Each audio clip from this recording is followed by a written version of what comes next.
Working Conditions in Japan by Isaac Duran.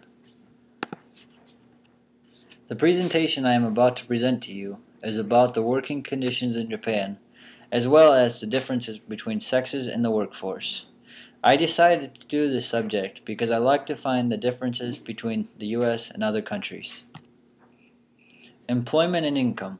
The average salary in Japan is about $29,300. The unemployment rate is 4.3%. The GDP growth rate is negative 0.7% in 2011. Women in Japan are still looked down upon. They have jobs, but jobs that are meaningless and degrading. These jobs are mostly just to give them some satisfaction and enjoyment with their lives. They will have to serve men instead of working side by side them. There is still corporate sex discrimination, which I feel is wrong. A quote from Asakura: "Unless we begin seeing a major shift with women integrated more equitably into corporate Japan, it is going to be very difficult for this country to find the labor needed to sustain the economy in the future." The younger generation look at the opposite sex as equals. On the other hand, the elderly men are less willing to look at it like this. Work conditions. Most employees work 60 hours a week. Working conditions are so bad that they even have a name for people that will spontaneously drop dead of exhaustion. The name for this is karoshi. Foreigners are not held to the same caliber as the Japanese, which means they will not be working 60 hours a week. They will most likely be working the 40 hours a week that a typical person in the US would be working. The more time employees work, the better chances the employee gets advancements in the company. There are times when the quantity of products that are produced by an employee is often more important than the quality. Others should not be frightened to work in Japan. Workspaces. Japanese desks are organized in an open plan space in which desks are grouped in teams of coworkers. Each group has a leader. This leader is responsible for outlining what shall be done in a given day. The leader will discuss this at the morning meeting that happens every morning. There are 2 meetings every day. The first is led by the senior staff, and the second is smaller and more specialized for each group, which is led by the leader of the group. Foreign employees might find the Japanese workplaces a bit too loud.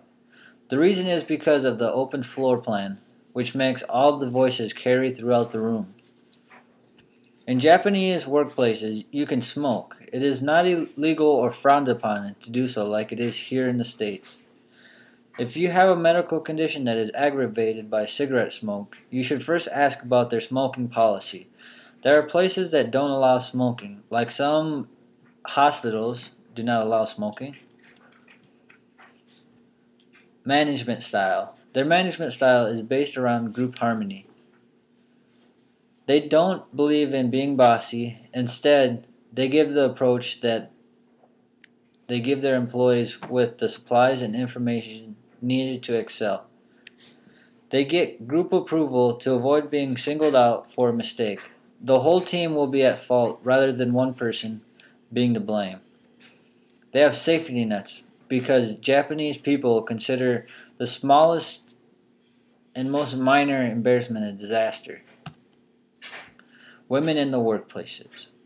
Women now accommodate 42.6% of jobs in 2010 compared to 35% in 1985. In 1986, there was a law set in place for equal rights in the workplace, and in 1997 was amended. Employers prefer to hire men over women because they don't need maternity and child care leave, which means the employers save money not having to pay for these. Women are always last hired and first fired because they believe men are the breadwinners and will always put in longer hours than women because they think that women's place is at home, taking care of the family, while the men should be at work making money for their families. 65% of educated women are employed. And of those 65% of women, 12.4% of them account for the scholars in Japan. Most jobs performed by women are all office jobs, such as clerks and other jobs like this. What would you think if this was America today? This was at one point in time the America we know, but we have evolved and moved on. The Japanese are just one step behind us. We continue to evolve at a high rate of speed, while they are stuck in the past, moving very slowly towards change.